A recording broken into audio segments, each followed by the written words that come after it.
तो कैसे हैं आप सभी लोग। उम्मीद करते हैं सभी बच्चे स्वस्थ होंगे, मस्त होंगे और जहाँ भी होंगे अपनी पढ़ाई में व्यस्त होंगे।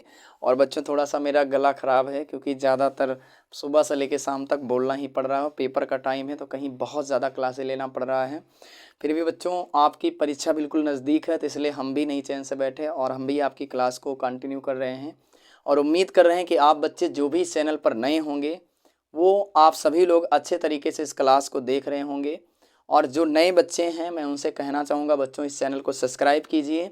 और अगर आप पहले वीडियो को नहीं देखे हैं तो चैनल पर बैक जाकर वीडियो पड़ी हुई है जो आपके क्लास के रिलेटेड है, उन वीडियो को ज़रूर देखिए क्योंकि हमने जितनी इंपॉर्टेंट आपके सिलेबस में जो जो प्रश्न हैं मैं उनको कवर कर रहा हूँ और अच्छे तरीके से आपको पढ़ा रहा हूँ ताकि ज़्यादा से ज़्यादा आपको समझ में आए और अच्छे तरीके से आप अपने पेपर में उसको आंसर करके आएँ ताकि बेहतर से बेहतर आपका रिजल्ट आए। और आपका बेहतर रिजल्ट आएगा तो मुझको भी बहुत ज़्यादा खुशी मिलेगी। और बच्चों आप क्लास को देखते हैं उस क्लास को लाइक किया करिए, कमेंट किया करिए, तभी हमें भी अच्छा लगता है और हमें भी उत्साह और हौसला मिलता है कि नहीं हमें भी और क्लासें करनी चाहिए। तो चलिए बच्चों मैं शुरुआत करता हूँ एक लाइन से। आपके सामाजिक विज्ञान कक्षा 10 पे चर्चा करूँगा पर उससे पहले एक लाइन बोलना चाहूँगा। कहते हैं, आप ध्यान से सुनिएगा क्योंकि आप सभी लोग मुस्कुरा रहे हैं और मुझे पता है कि जब भी हम कोई लाइन बोलते हैं तो आप सभी लोग को खुशी मिलती है।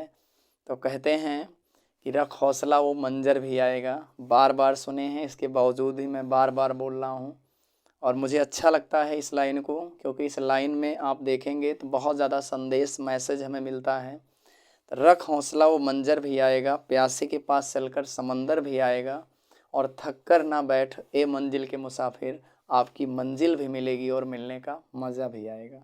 बिल्कुल आएगा, परेशान ना होइए। वो घड़ी आएगी जिस घड़ी का आपको बेसब्री से इंतज़ार है, हमें है। बशर्ते आप अपना कर्म कीजिए, हम अपना कर्म कर रहे हैं, पूरी ईमानदारी के साथ करिए। 100% है रिजल्ट आपको मिलेगा और बहुत बेहतर रिजल्ट मिलेगा। ठीक है, तो चलिए बच्चों ये ज़्यादा देर ना करते हुए कक्षा 10 के जो बच्चे हैं सामाजिक विज्ञान भूगोल में हम सभी लोग जल संसाधन पढ़े थे कुछ टॉपिक और उसी टॉपिक में है बच्चों एक बहुउद्देशीय परियोजना। बहुउद्देशीय परियोजना ध्यान से देखिए, बहुत इंपॉर्टेंट है, वेरी वेरी मोस्ट इंपॉर्टेंट प्रश्न। इससे पिछले बार अभी जो बोर्ड परीक्षा हुई है 2022 का उसमें बच्चों ये प्रश्न पूछा गया था। इसमें का एक प्रश्न अभी मैं आपको बताऊंगा। ठीक है, तो बिल्कुल कंटिन्यू बने रहिए। सबसे वेरी मोस्ट इंपॉर्टेंट है, अगर आपसे पूछा जाता है बहुउद्देशीय परियोजना क्या थे, इसका क्या उद्देश्य था, तो आप क्या कहेंगे। जो बहुउद्देशीय परियोजना है जब ये शुरू किया जाता है तो इसका बहु बहु माने बहुत, उद्देश्य माने उद्देश्य होता है। तो इस योजना का शुरू करने का परिपथ एक उद्देश्य नहीं होता, कई उद्देश्य होता है। मतलब कई उद्देश्य के साथ ये योजना क्या होती है, शुरू की जाती है। कई योजना के साथ, कई उद्देश्य के साथ इस परियोजना की शुरुआत किया जाता है। और जो बहुउद्देशीय परियोजना होती है ये बच्चों हमारे जल संसाधन पर डिपेंड होती है, यानी पूरी तरह से जल पर डिपेंड होती है। और जल मिलता कहाँ पे है बच्चों, तो आप सभी कहेंगे सर नदी में मिलता है। तो यानी बच्चों हर एक नदी पर ज़्यादातर देखा जाए तो जो नदियां साल के 12 महीने यानी साल के वर्ष भर प्रवाहित होती रहती हैं, ज़्यादातर उन पर बच्चों ये परियोजना बनाई जाती है। और इस परियोजना का उद्देश्य क्या होता है, सबसे पहले ध्यान से देखिए। तो सबसे पहला जो परियोजना का उद्देश्य होता है बच्चों वो होता है विद्युत का उत्पादन।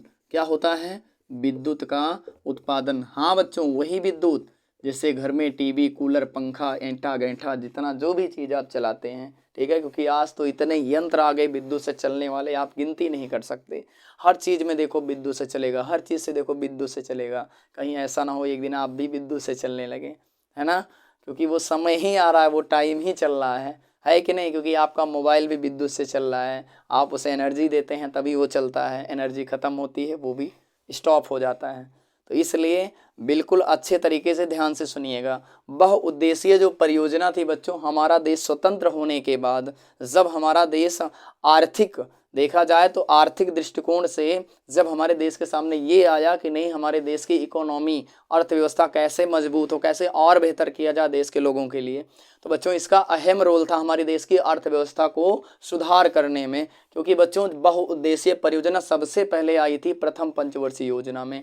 इसमें प्रथम पंचवर्षीय योजना में इसको लागू किया गया था। और क्या बनाया गया था, कौन सी परियोजना थी जो प्रथम पंचवर्षीय योजना में बनाई गई थी, अभी हम सभी लोग आगे चर्चा करेंगे। ध्यान से देखिए, सबसे पहला बच्चों इसका उद्देश्य क्या होता है, विद्युत का उत्पादन, जो यानी अगर कहीं भी परियोजना बनेगी तो उससे विद्युत का उत्पादन किया जाएगा। आप ध्यान से सुनिए, विद्युत ज़्यादातर दो तरीके से बनाया जाता है, दो संसाधन से। एक कोयला आपका संसाधन है जिससे विद्युत का उत्पादन किया जाता है, और एक जल है जिससे जल संसाधन, इससे भी विद्युत का उत्पादन किया जाता है।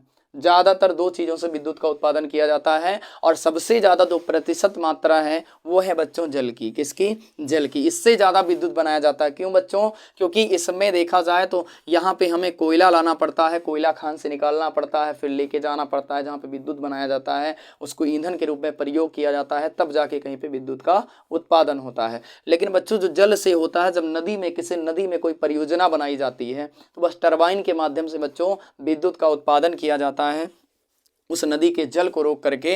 इससे क्या होता है बच्चों, दो चीज का फायदा होता है इससे। एक तो हमें विद्युत मिलती ही मिलती है, दूसरा हमें प्रदूषण मुक्त विद्युत मिलती है। मतलब हमें प्रदूषण नहीं होता, पालूषण नहीं होता है। और सबसे बड़ा जहर आज का क्या है? पालूषण है। लेकिन अगर ध्यान से आप देखेंगे तो कोयला से जो विद्युत बनता है इससे पालूषण होता है, यानी प्रदूषण होता है। तो हमें दो नुकसान हुआ। एक तो हमें ईंधन के रूप में इसको खरीदना पड़ रहा है, तब भी महंगा पड़ रहा है। क्या पड़ रहा है? महंगा पड़ रहा है इसको खरीदने के बाद। इसके बावजूद जब विद्युत बना रहे हैं तो क्या हो रहा है? प्रदूषण हो रहा है।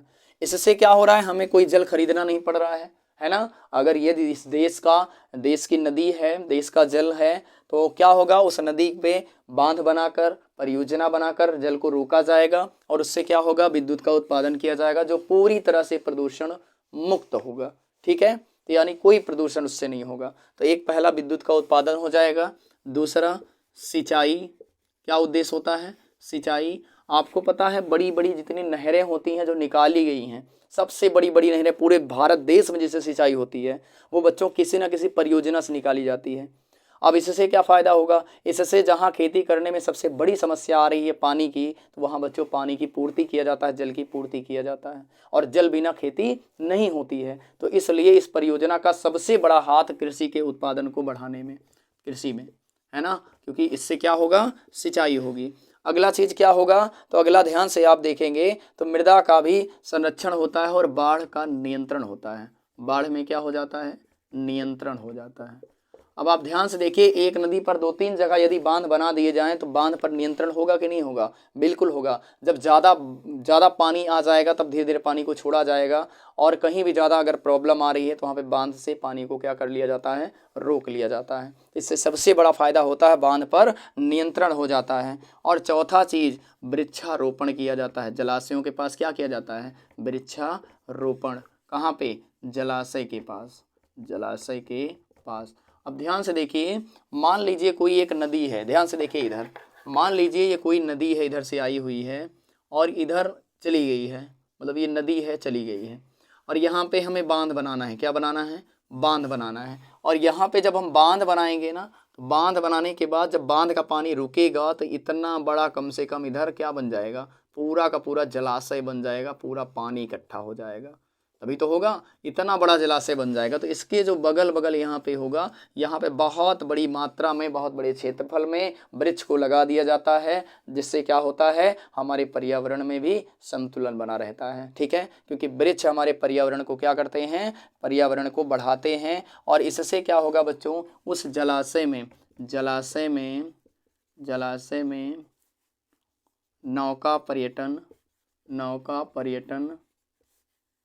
नौका पर्यटन को बढ़ावा मिलता है। बहुत सारे लोग नौका विहार जिसे बोलते हैं, है ना, नाव से घूमने के लिए, जलाशय बहुत बड़ा होता है, वहाँ पे फिर क्या होता है, लोग घूमने जाते हैं। ठीक है, तो इससे सरकार को भी बेनिफिट होता है। ठीक है, और पर्यटक भी जाते हैं।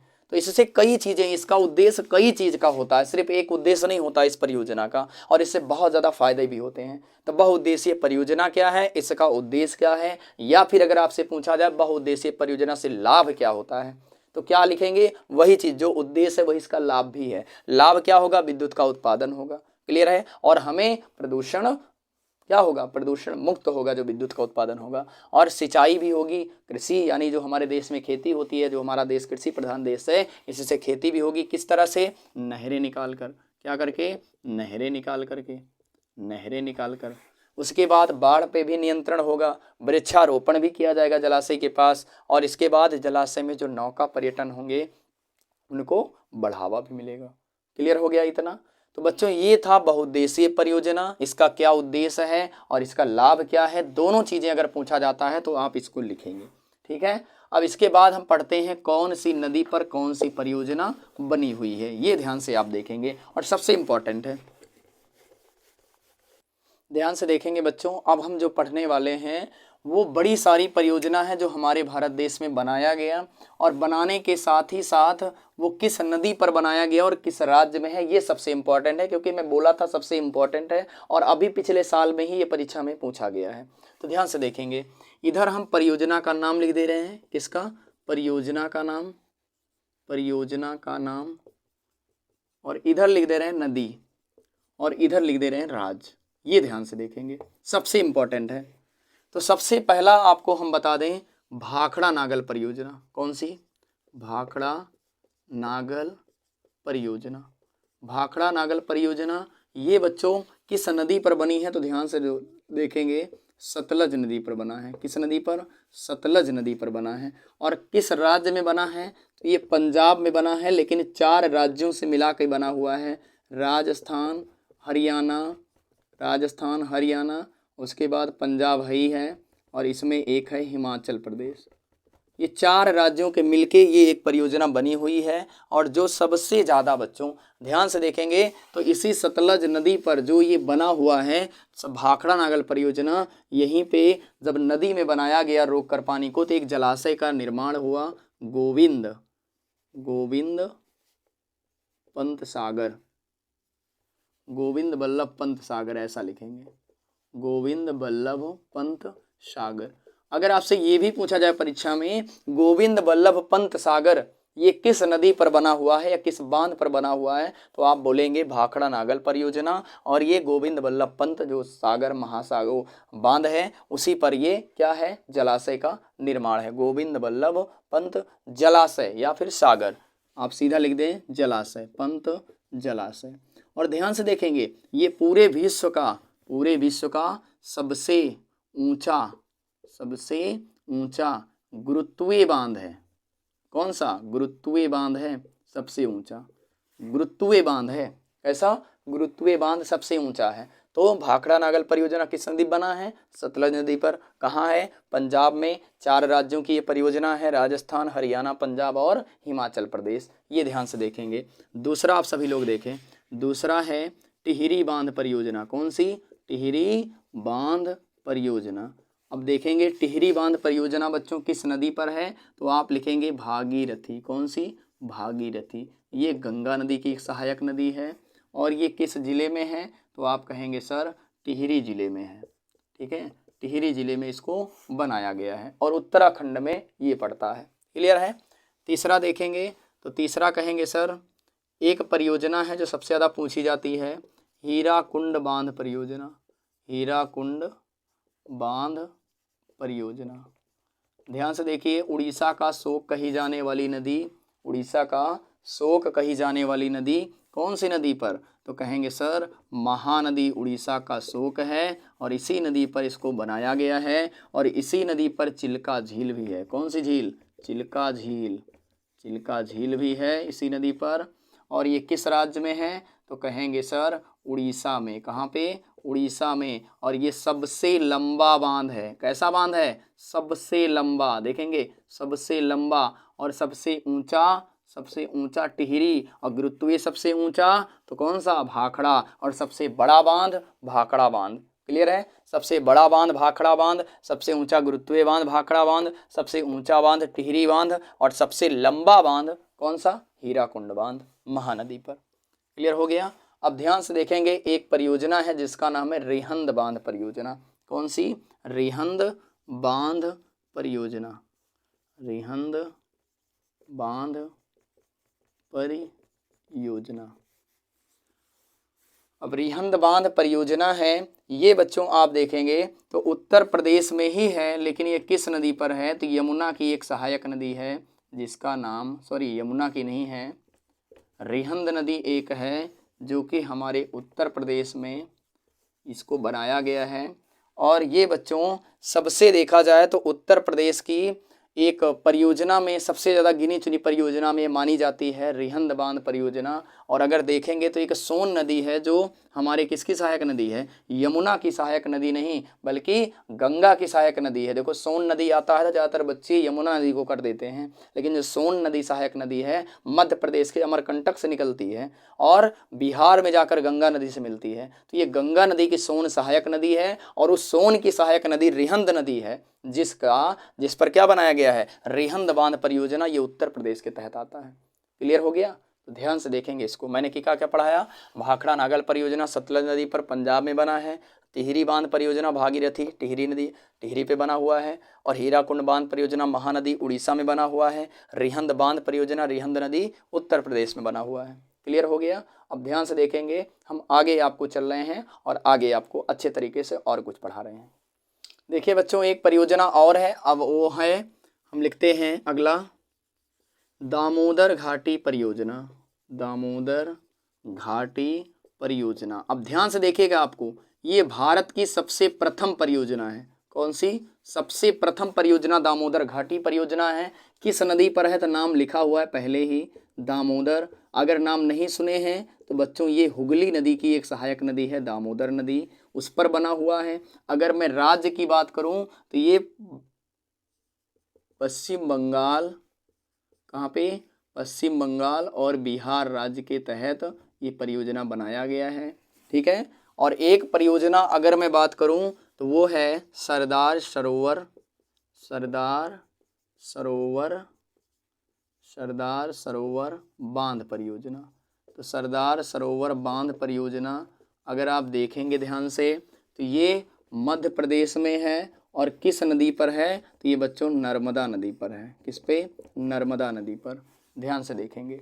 अगला यदि आप बात करें तो अगला है नागार्जुन सागर बांध परियोजना। कौन सा? बहुत पूछा जाता है पेपर में, नागार्जुन सागर बांध परियोजना। नागार्जुन सागर बांध परियोजना अगर आप कहें सर ये किस नदी पर है तो ये बच्चों कृष्णा नदी पर है। किस नदी पर? कृष्णा नदी पर है, दक्षिण भारत की नदी है। और ये कहाँ पे है? तो ये बच्चों आंध्र प्रदेश और साथ ही साथ तेलंगाना, ये दोनों राज्य की परियोजना है। क्लियर है? अगला देखेंगे तो एक है तुंगभद्रा परियोजना। कौन सी? तुंगभद्रा परियोजना। तो ये भी नदी कौन सी है? तुंगभद्रा नदी है। कौन सी नदी? तुंगभद्रा नदी। और किसकी सहायक नदी है? तो ये कृष्णा की एक सहायक नदी है, उस पर बना हुआ है। और किस राज्य में है? तो ये भी बच्चों आंध्र प्रदेश। कहाँ? आंध्र प्रदेश और कर्नाटक, ये दोनों राज्यों की परियोजना है। इसके बाद यदि आप देखेंगे एक कोयना परियोजना है। कौन सी? कोयना परियोजना है। और ये किस नदी पर है? तो आप कहेंगे सर ये कोयना नदी है एक। कौन सी? कोयना नदी। अब कोयना नदी आप नहीं सुने हैं, ये भी कृष्णा की एक सहायक नदी है। ठीक है। और ये भी कर्नाटक, कहाँ पे? कर्नाटक और आंध्र प्रदेश तेलंगाना तीनों राज्यों की भी एक परियोजना है। तो यानी मिलकर इस परियोजना को बनाए थे। तो ध्यान से देखेंगे, इतनी परियोजना जो मैंने आपको बताया इसको भी अच्छे तरीके से नोट करेंगे और आगे भी हम आपको एक दो परियोजनाएं जो छूट रही हैं उनके बारे में भी हम बताते हैं जल्दी से, शॉर्ट से, अच्छे तरीके से। देखिए बच्चों, एक परियोजना पूछा जाता है इंदिरा गांधी नहर परियोजना। देखो मैं आपको बता दूं ये पूरे विश्व की, क्या? पूरे विश्व की सबसे लंबी, पूरे विश्व की सबसे लंबी सिंचाई परियोजना है। कैसी? सिंचाई परियोजना, मतलब जो सिंचाई के लिए सबसे बड़ी पूरे विश्व में अगर कोई परियोजना है तो इंदिरा गांधी नहर परियोजना, जो राजस्थान में, कहाँ पे? राजस्थान में। क्लियर है?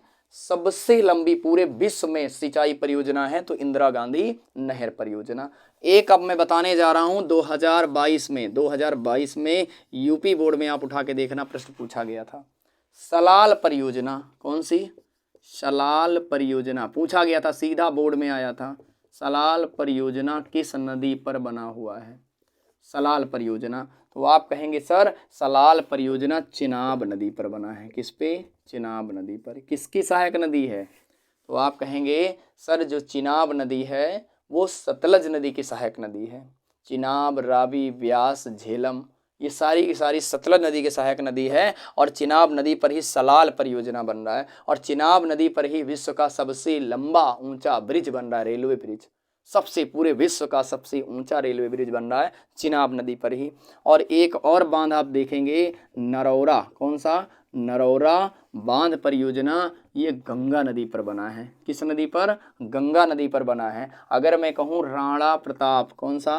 राणा प्रताप सागर, राणा प्रताप सागर, ये किस नदी पर है? तो कहेंगे सर ये चंबल नदी पर है। चंबल बेतवा केन किस नदी की सहायक नदी है? तो कहेंगे सर यमुना की। चंबल बेतवा केन किसकी है? यमुना नदी की सहायक नदी है। अब एक और देखेंगे गांधी सागर भी, गांधी सागर, गांधी सागर भी बना हुआ है किस पर? चंबल पर, ये भी बना हुआ है।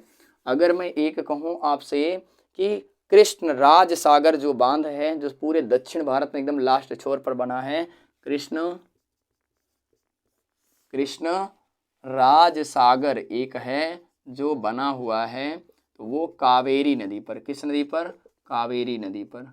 ध्यान से देखेंगे, क्वेश्चन मैं आपसे पूछूंगा दक्षिण भारत की गंगा किसे कहते हैं? दक्षिण की गंगा, यानी दक्षिण भारत की गंगा किस नदी को कहते हैं? इसका कमेंट आप मुझे करिए। आप सभी लोग इसका कमेंट कीजिए कि दक्षिण भारत की गंगा, यानी दक्षिण भारत की गंगा किस नदी को कहते हैं? आप सभी लोग इसका आंसर कहाँ देंगे? कमेंट बॉक्स में देंगे। और जितना हमने पढ़ाया अच्छे तरीके से इसको तैयार करेंगे, रेडी करेंगे। याद करने की, तैयार करने की जिम्मेदारी आपकी है, हम आपके साथ हैं। अच्छे तरीके से रिवीजन करते रहिए और पढ़ाई करते रहिए। अच्छे तरीके से आप मेहनत करिए। हम मिलते हैं आपको अगली क्लास में। पूरे ईमानदारी के साथ बच्चों मेहनत करिए। वीडियो को लाइक करके ही जाइएगा, और जो मैं क्वेश्चन पूछा हूँ उसका कमेंट में आप उत्तर देना कि दक्षिण भारत की गंगा किस नदी को कहते हैं। आप इसका आंसर देंगे। मिलते हैं अगली वीडियो में। Thank you very much.